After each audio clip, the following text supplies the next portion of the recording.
Hello, hello, hello. I'm Simona Costantini, and I'm obsessed with helping you connect to your purpose and teaching you about all things mindset, business, podcasting, and everything in between. I realized I deserved and wanted more from this thing called life, so I changed my beliefs, healed my hurt, and made it my mission to help you do the same.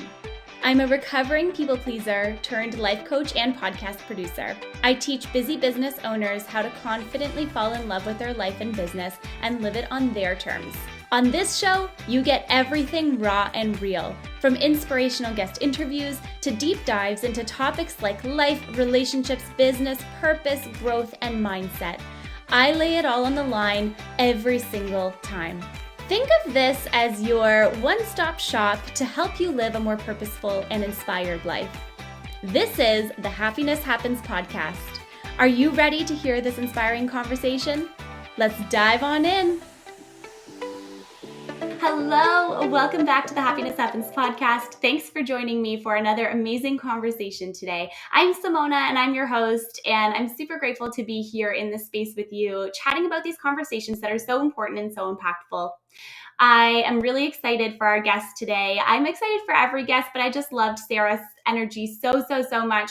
We just connected so well and we had so many incredible things to talk about. So this episode is sure to be super impactful, leave you feeling super inspired, but also give you so much tangible advice that you can take and implement into your life starting today.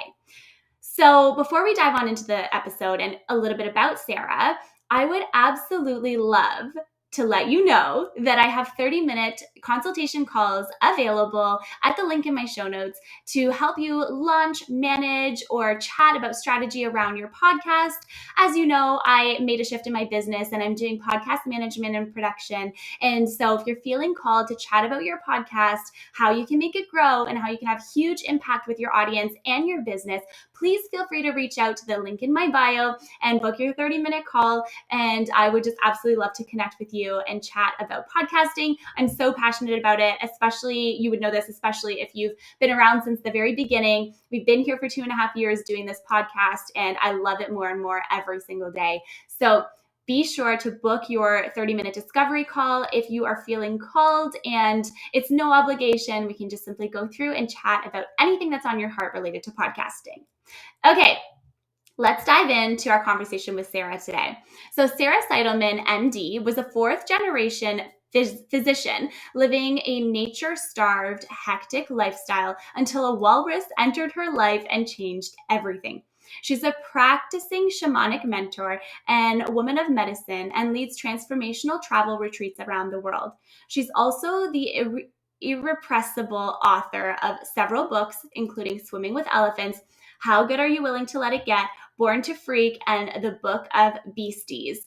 Sarah resides in northern Minnesota near Lake Superior with her family and 2 dogs. You can find Sarah at followyourfeelgood.com. So we'll keep this intro short and sweet. I'm really excited for you to meet Sarah and hear this conversation, and dive on in. Enjoy the show. Hello, everyone. Welcome to this week's episode on the Happiness Happens podcast. Sarah, I'm so excited to have you here today. Thank you, Simona, for having me. I'm super excited to be here. Oh, I'm so excited. And we were just chatting a little bit right before we hit record, and I would love to start off this episode in a completely different way than we ever have before. Sarah has a card deck that she's created. Do you want to talk a little bit about the card, Sarah? Yes, it's the How Good Are You Willing to Let It Get deck. And that question, how good are you willing to let it get, is a really powerful question that I kind of learned on my journey, which maybe I'll share the story. Yeah. When we go into, do you want me to share it now? I can share it now. Okay. So my story is I was a practicing physician for 20 years, and I kind of came to this place in my life where I just wasn't feeling as connected at work, and which is a terrible feeling. If anybody's had a job that they're kind of suddenly not digging, it's a terrible feeling. And especially I was in pathology, which is sort of the diagnosis of disease. So we were the people that, if you had a biopsy taken, it would come to me. I would look it under the microscope and then tell the surgeons, yes, this is malignant or benign, or the margins are clear, whatever. And I realized that it wasn't a good idea for me not to be connected at work. Like that was potentially a high risk situation, because you need to be focused on loving what you do.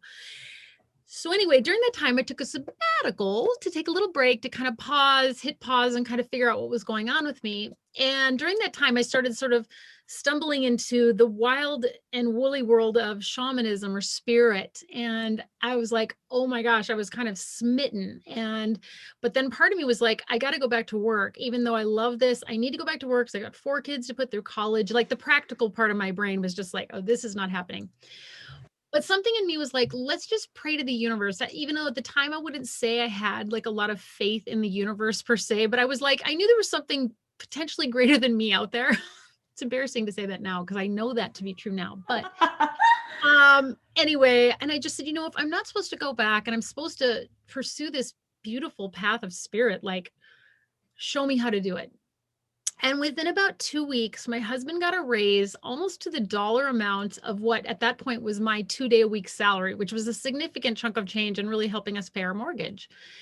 And I was like, whoa, it was like $13 away or something crazy. And I was like, that is crazy. And I'm like, this is amazing. Like the universe really does work. Like, this is wild. Like, it's like the secret, you know what I mean? Like, I was just like, whoa.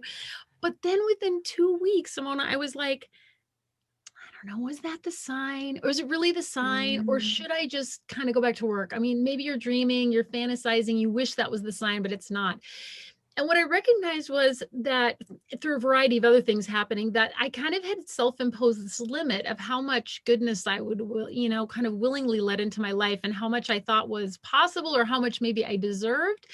And this concept of upper limits and the ones that we self-impose, like these glass ceilings, were like, okay, I like my life, but I can't let it be too joyful or too much money or, ease coming in because that makes me feel uncomfortable because I don't think I'm worthy or I'm not good. I'm not worthy is probably one of the big ones. So I formulated this question, Sarah, how good are you willing to let it get? With the aid of my spirit helpers, which we'll talk more about that. And so anyway, that's the question I like to ask my clients. Sometimes it's hilarious. My friends will call me because I'll be all like, what's happening? And they'll be like, Sarah, remember, how good are you willing to let it get? And then I'm like, so it's a great question to ask friends when they're struggling with the decision, because it's like, what if we did trust, that we deserve goodness, we deserve ease, we deserve, to fall in love with life, whatever it is, or a good partner or, whatever. So anyway, that's sort of the spirit in which the cards are written. Love that. Oh, it's so good. I can't wait to dive into this conversation. Let me just shuffle the cards. So let's all just set our intention, whether you're listening to this wherever you are, maybe you're driving down the road and you're hearing on your, your podcast or listening, just like set your intention that whatever the card is that comes forward is somehow helpful to you. Or if you have a particular situation that you're struggling with, it can be even more powerful to say, like, specifically, help me, card, please come forward to help me with this issue. Like, I don't know what to do. And those are the best things to bring to these kind of processes of divination. Okay, so I'm setting my intention that I get a card I need, and Simona, you'll do the same, hopefully. I'm doing the same. Okay. And here is the card. Whoa! You are not that. I'll just share the image and then I'll read. So the messages all come from my spirit animal, Alice, who is an elephant. So she's kind of a benevolent, loving, and compassionate spirit that helps me out. We could talk more about that. But anyway, here's her message, Alice's message for all of us. Your mind is always busy thinking, judging, and assessing yourself and everyone around you. But you, thankfully, are not your thoughts. Your highest self is wise, unworried, and knows what's true. All you have to do is listen. How can you reconnect to your wise, eternal self today? And then the little prayer is, Dear God, help me let unhelpful thoughts go. Wow. Could that not be more timely over here? Our thoughts and our thinking can get us into so much sort of unpleasurable territory. I'll just say that, because the mind is always just busy chattering away. And usually 99.9% of it is not particularly helpful. Exactly. Oh my gosh, that card is so true. So, okay, so this deck is channeled messages. First of all, thank you so much for doing that and for pulling this card. That's beautiful. And so this deck is created with the guidance of your spirit animal. Yes. How it started was I had a book that I had proposed turned down by my agent, which anybody who's ever proposed any creative project, you know how hard it is when something you love and you've been working on for months and then somebody's like, nope, not interested. It's like, even though I've been through that process before, it still like kind of crushed me. And as I was sitting there with that, this new idea kind of swept in, like, why don't you go visit Alice? And I'd heard of this project called the 100-Day Project. Have you heard of these? Yeah. For those who are interested in what a 100-day project is, it's go to the100dayproject.org, the100dayproject.org. And it's just this thing where you design a little project where every day you're going to do a creative act for 100 days. Mm-hmm. So you want the act to be fairly tiny so that it's doable. But at the end of 100 days, you'll learn a lot about yourself and you'll have also created a body of work. And I was like, what if I went to visit Alice every day for 100 days to receive a message from her that would be, that she wanted to be shared with whoever was listening, humanity in general. And it was when I went to visit her in the spirit realms, as one does, I was super excited about it. And I was like, this sounded great to me because I had been at a phase in my career where I gotten busier and busier. And I hadn't had so much time to sit and visit her on a daily basis. And so it kind of was this twofold, it really made me feel better, but also it was a neat way to be creative. And so this deck was really born out of that 100-day project because as I started to share images, which I used images from the public domain for the most part. So public domain images are, art that was made over 100 years ago or is now out of copyright.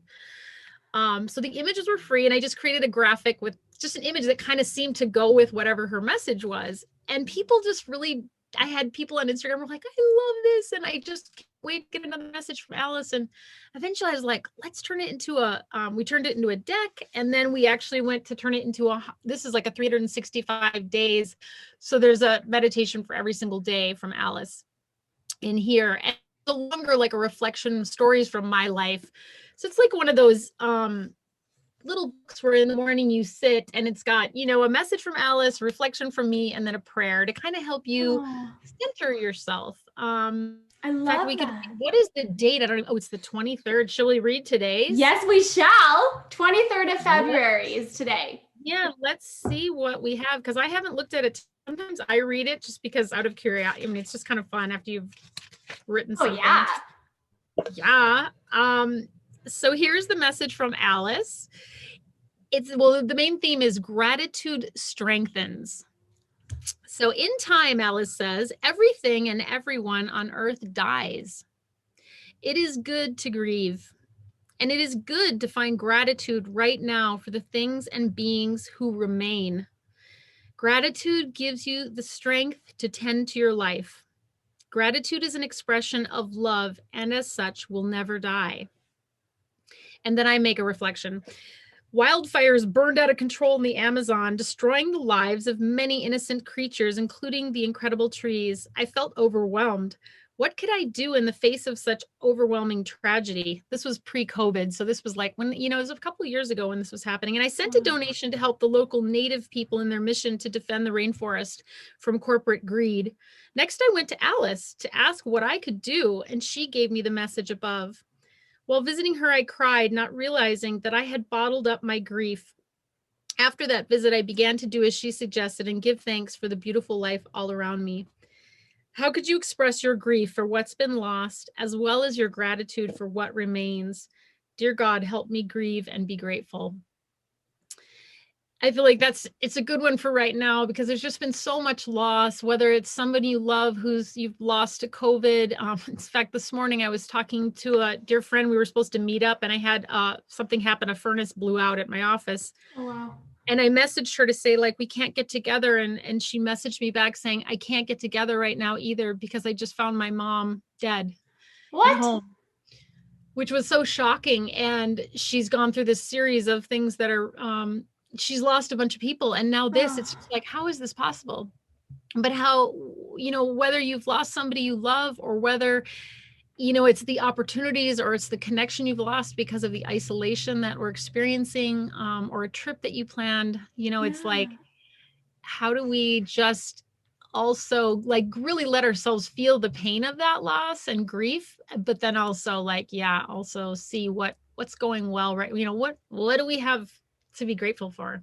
Exactly. What an Yeah. interesting message, though, that would be on this day and that your friend experienced that. You should send her that Yeah. after. Isn't that Perhaps, crazy? perhaps I will. I think she has a copy of the book, but yes, yeah, and that's what's so neat about, I think when I first stepped onto this path of spirit, I really learned about like synchronicities and how crazy things happen that sort of help you to understand that something bigger than ourselves is at play in the world. And that was kind of like, yeah, some like that thing happening to me and asking the universe for help, and then that raise coming and being like, wow, okay. Was that the thing? That's really cool. Did you go back to your job after? Yeah, good question. So I took 3 months, and then I called and said, hey guys, you mind if I take a little longer? I'm really having a good time. And they were like, yeah, no problem. We can last another 3 months. I was like, great.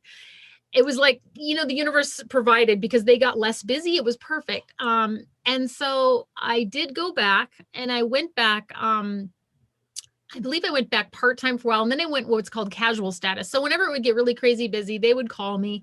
I ended up working probably 5 or 6 days over the next year. So I really stepped back. Wow. Um, and in that time, I started to cultivate this relationship with spirit. And for those of you who are interested, maybe you're like, I would like to connect with a spirit elephant of my own. I want to connect with a spirit elephant of my own. Yeah, I have on my website, if you go there, followyourfeelgood.com, you can subscribe and you'll get access to a shamanic journey where I drum for you, and you have the opportunity to meet what I call your core beastie, or this spirit of a loving and compassionate spirit that typically take the form of a wild animal.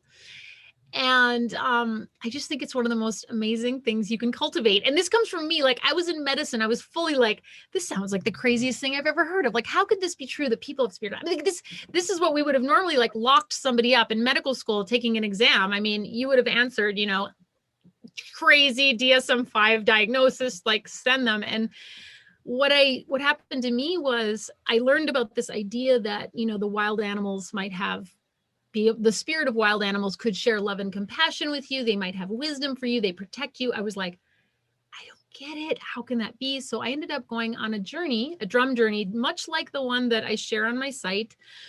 And in that, I met this mother bear who basically just showed up, and she rubbed my back, and she was just like, Sarah, it's like, we know you're really stressed right now, but everything's going to be okay. And where you're going, it's like, just enjoy the journey. It's all going to be good. And we sat on this little hillside. And the way you experience it, like sometimes people see things or they just feel things, or sometimes you just know things. But I sat on this little hillside with this mother bear rubbing my back. She was pointing down the hill. She's like, you see down there, it was kind of like I could see this cluster of buildings by this sort of looked like the ocean. And I knew it was a downhill journey, which that really made me, I was like, oh, it's just, she goes, just enjoy. And then she took me like, at one point she took me rolling down the hill. You know how like little kids roll down a hill, and you just like, now I can't do it. I've tried to recreate that moment in real life, and I got so sick because I'm a 53-year-old woman, and apparently you're like cochlear, your inner ear cannot manage that situation. I'd have to be in like Olympic training or something to get that to work. But like, I remember rolling down that hill with her in the spirit world and like crying, like we were laughing, and it was so joyful. And I was just like, and this was at a time when I wasn't feeling particularly joyful. I mean, I was scared. I was like, what the hell is going on with me? Like, why can't I just go back to work? I mean, this is what normal people do. They just go to work and they suck it up. You don't have to love your job. You just go to work, Sarah, just get over yourself. But every time I would go back, I'd think, oh my God, I cannot stay here one more minute. Mm-hmm. Yeah. I know that feeling. I do. For the last like 3 years, I would say I was working in a corporate job, and I would say like, yeah, the last 3 years I've been working in corporate for over 10, but the last 3 have been really challenging in terms of like, I would wake up every single day and I'd be like, I know that I'm supposed to do something different, but I don't know how to get there. And so I said to myself, and I wrote on a sticky note, I said, by August 2020, I will be out of this corporate job. Okay. Ooh, Then COVID happened. Okay. And I got laid off from my job. I would say in like April of 2020 or April or May of 2020. And because I had been there for a while, I got severance, and my severance ended at the end of July 2020. And I was like, what is happening right now? So then I got another job in between, because I was like, you know what, like, we'll see, like, it's probably really, it was a great experience. I'm glad that I did it. But this January, I left to go into my own business. And as soon as you let go of all of the things that you should do, the universe starts opening up all these opportunities for you to grow. I've had opportunities come from left, right, and center out of things that I never even thought would be a thing. You know what I mean? Amazing. Oh, it was so amazing. But it's like, it's scary. It's so scary to take that leap. It's so scary to go against the status quo. And like, you know, you should just get a regular job because that's what everyone else does. But it's like, you know, if you really listen, like, listen to your intuition. Like, there's so many things that you can do in this life. That doesn't mean you have to burn yourself out doing something you hate, you know? Absolutely. And like, I love the hero's journey as kind of like, I don't know if you're familiar with that concept, but it's sort of the concept that's behind like any great movie you've ever seen.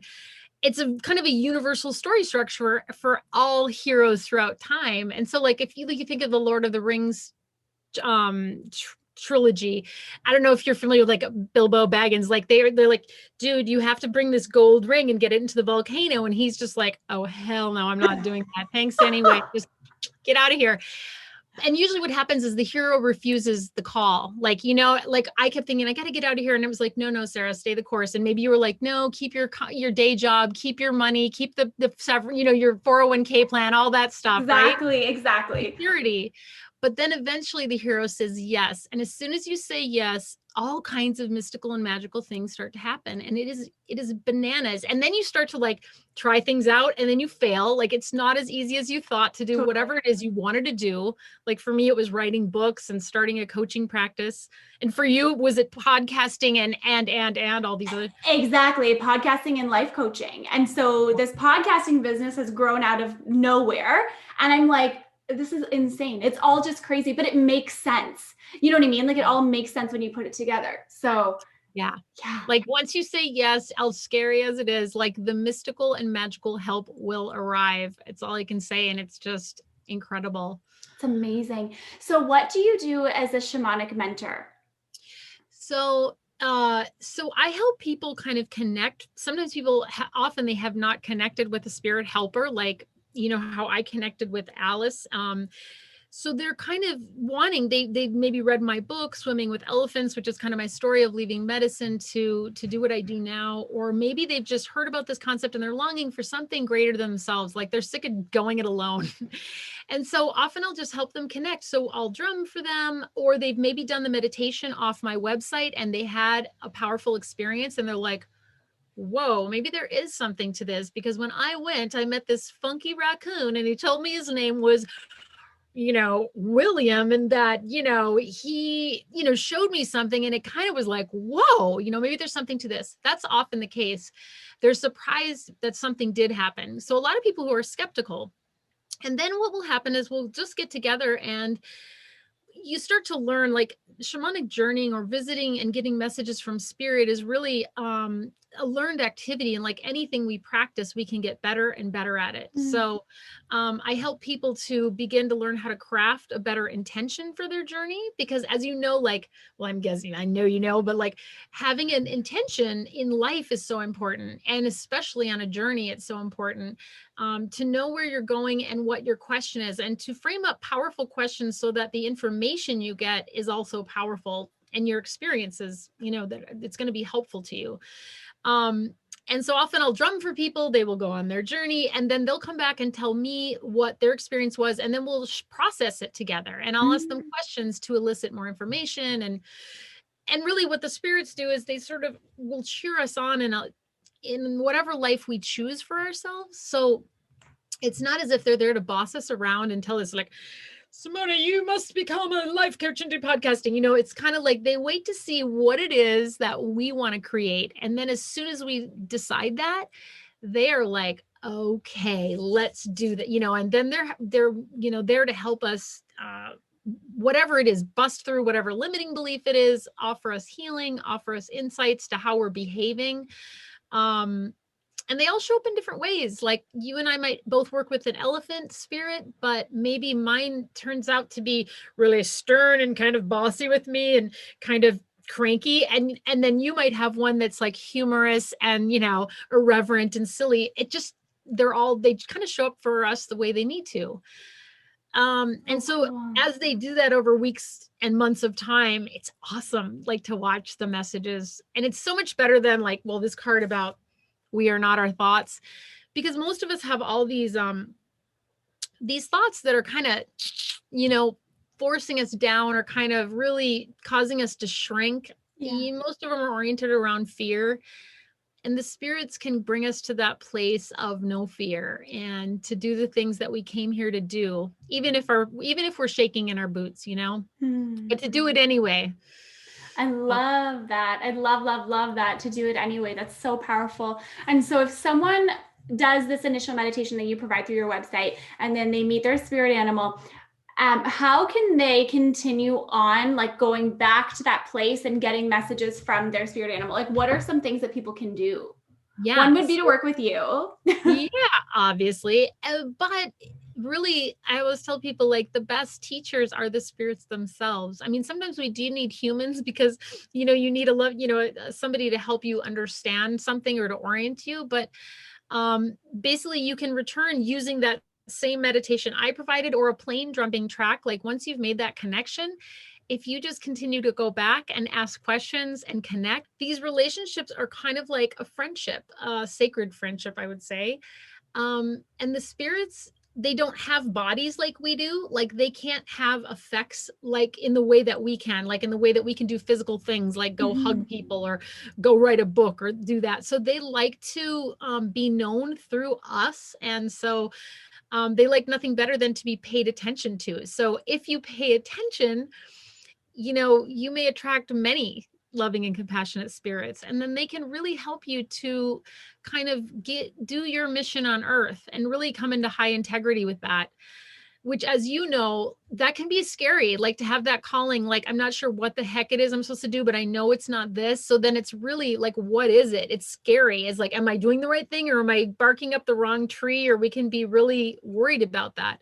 But with the helping spirits, it helps us to cultivate this calm and this centered place that we don't have to do it alone. We're having kind of this, I think of it like this power greater than ourselves that's there helping us. I love that. Keep going. Sorry, keep going. Yeah, like a practical example would be like, I remember when I had my first workshop and I was just like, oh my God, I was like a wreck. It's like, all these people are coming over and like, they think I'm a transformational life coach, but I'm like, I don't really know anything. You're like, when we start, we just feel so helpless. Like you can prepare, and it was so stressful. And then one day I was like, I remember going to visit Alice and I was like, I'm really worried about this like a couple workshops later. I'm like, I'm really worried about this workshop. She's like, well, why don't you just call us before everybody gets there? And, by then I had like a couple other spirits that I was working with and I was like, oh, okay. And they're like, we'll help you out. I was like, okay.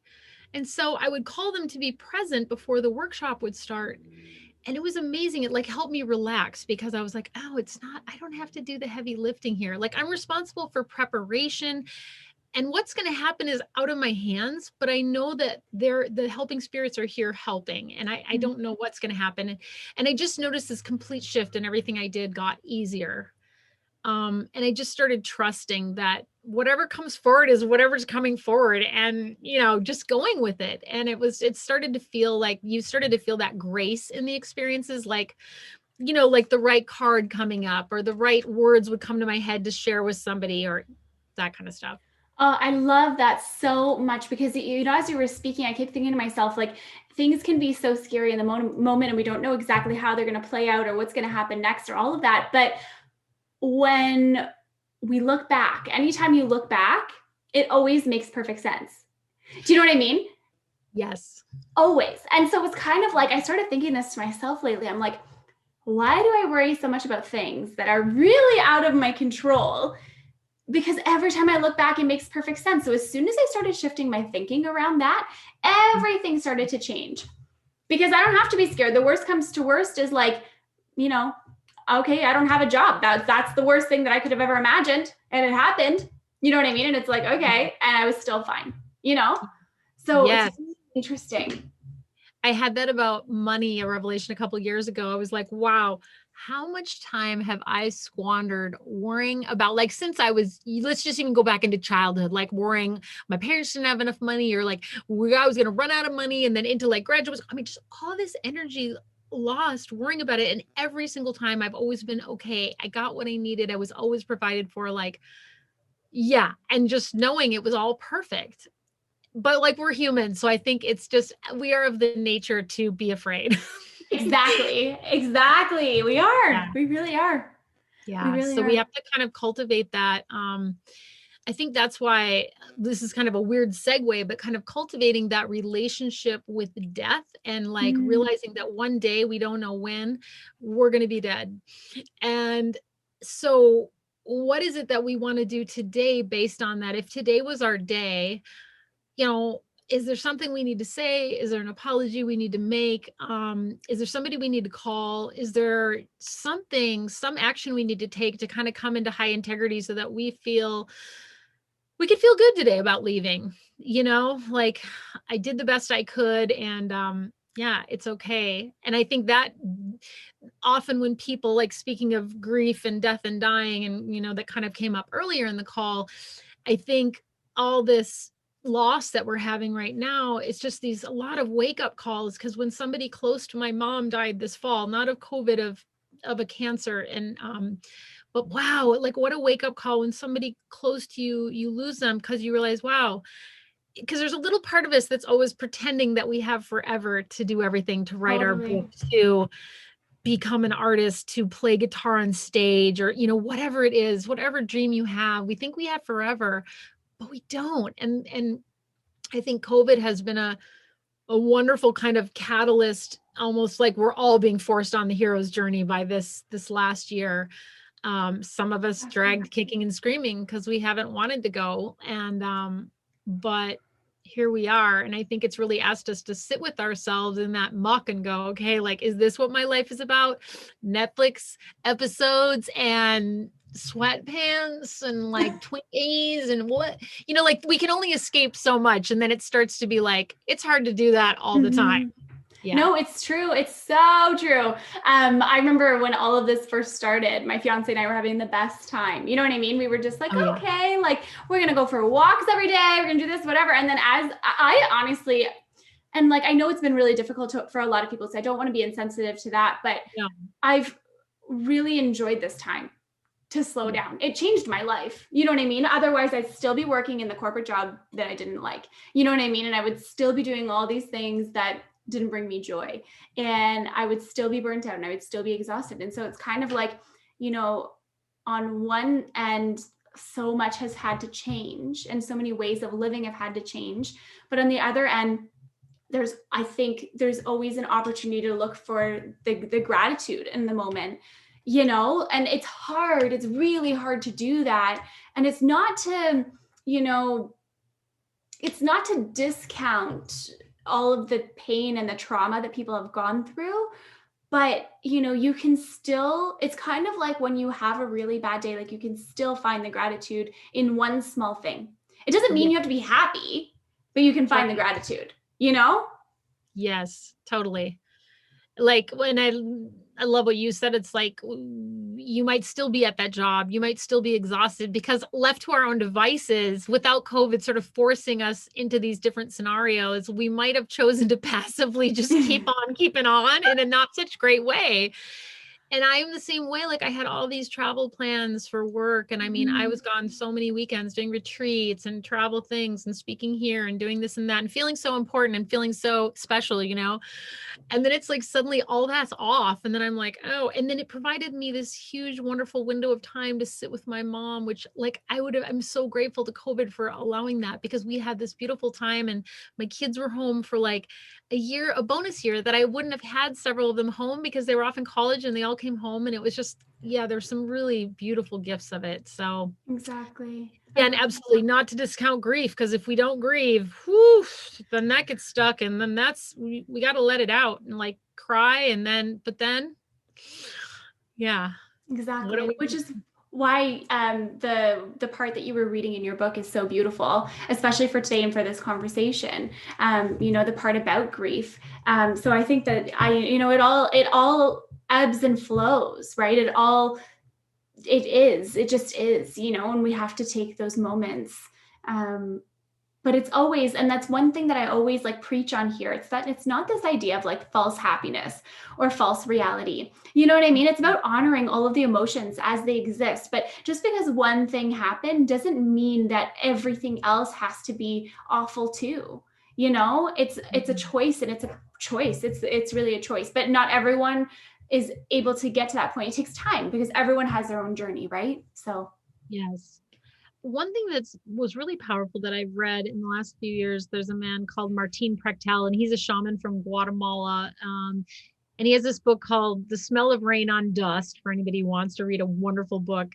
But he talks about the idea that in life, there's just basically two sides of one coin all the time. And it's grief on one side, and then it's praise, or I think of praise as being like gratitude. yeah. But he's like, when in their world in Guatemala, when somebody in a village dies, what happens is the person who's lost, the person closest to that person, is basically starts to grieve. And actually they have like professional grievers will come over if there's any trouble getting that person going. People come over and basically start to tell stories of the person and start to cry and moan and like, let this out, because Wow.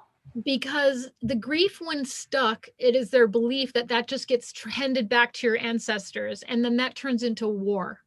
If we don't grieve our losses, it basically turns into violence. And I thought, that is so beautiful. And so he said to grieve. And so you'll see this person who's been walking from village to village with a train of people behind them. And the person, by the end of the day, they've been crying all day and they're being carried. And it'll be like a giant, huge man. And he'll be being carried because he's been crying and crying and crying and can no longer even stand on his own 2 feet.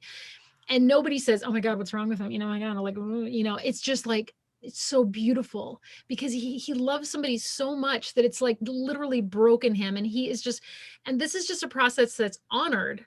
And their belief is that like grief is the highest honoring we can give to life and that which we love, and that grief actually waters the seeds of life. And that's what causes things to flower and bloom. And it's just so beautiful. And I wish that like in our country, there's so much of like, oh, please, like my clients will come and they'll be like, oh, I'm so sorry. I didn't mean, I told myself I wouldn't cry. And I'm like, oh, that's why we're here, is just to cry, because life it's devastating at times, So yeah, letting the grief out, like feeling our feelings. That's why we're here. Yeah.